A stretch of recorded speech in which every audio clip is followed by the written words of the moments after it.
What's up, guys? Today I'm going to talk to you about a little operation called Trident Lacrosse. Or Lacrosse Trident. No, I'm sorry. Lacrosse Trident. I got an email from a coach named Corey Gulick, I believe is how you pronounce his last name.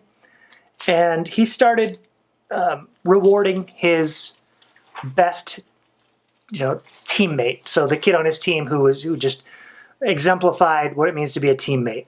Not necessarily the best player, not necessarily the most improved, but a team player, someone who builds his team up, someone who doesn't tear his team down. He's there for support. He understands how to play as a team. He, obviously on the field distributes the ball, works to run a team offense to team defense, but also off the field, he's the kind of guy who pulls newbies aside and teaches them without trying to build himself up.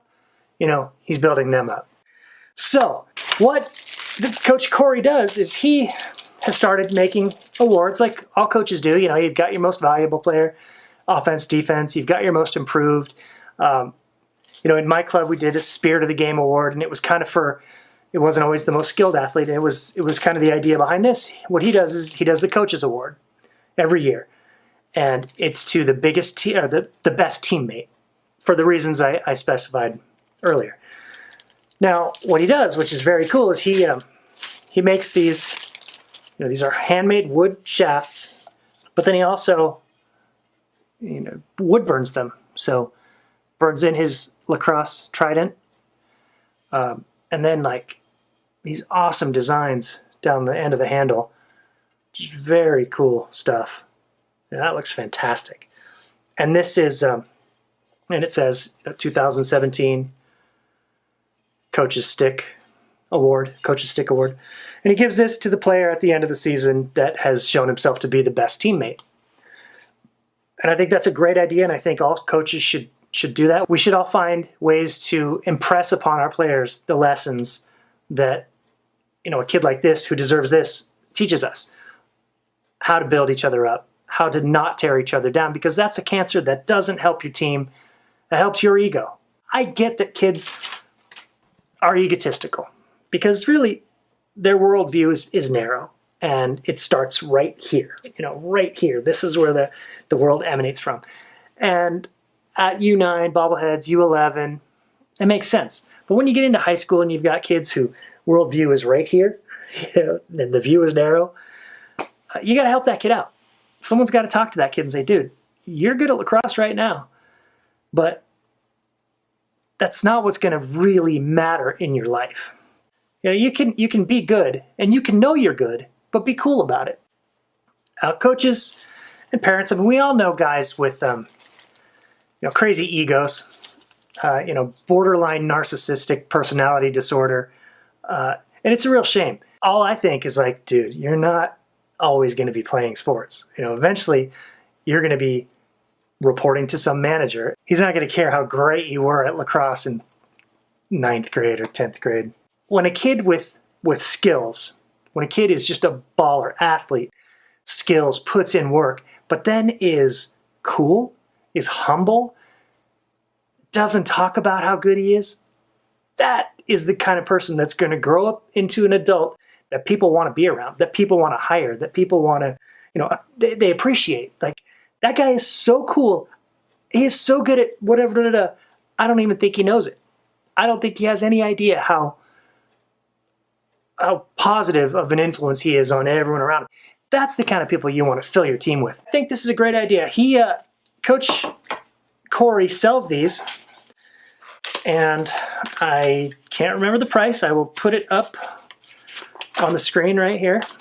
But what he does is he shows this to the team at the beginning of the season and explains what it is. One of you is going to win this at the end of the season, and gives the requirements for winning it, on time to practice, suited up, on the field, ready to go. First one on the field, last one off, those kind of things. Never tearing down teammates, always building up teammates. Fostering that teamsmanship that needs to exist off the field, that needs to exist on the sidelines, that needs to exist over there with our bags when we're suiting up.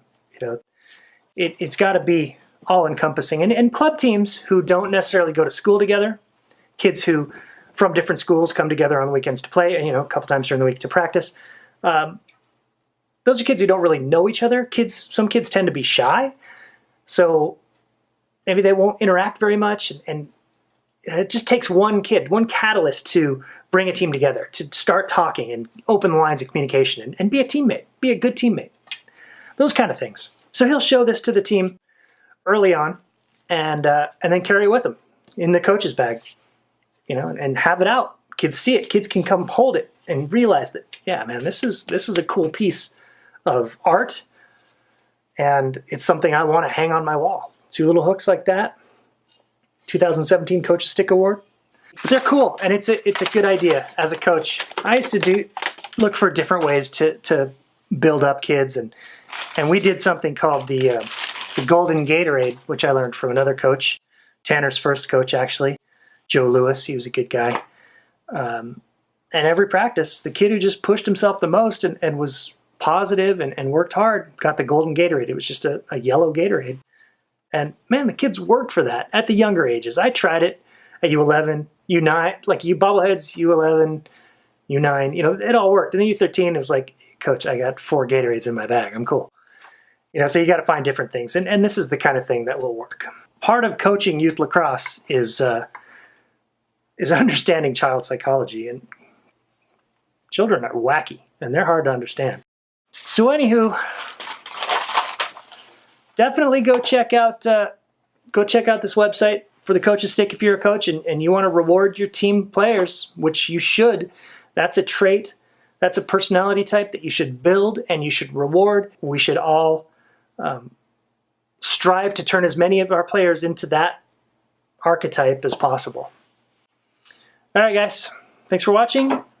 Check them out. And I'll see you next video.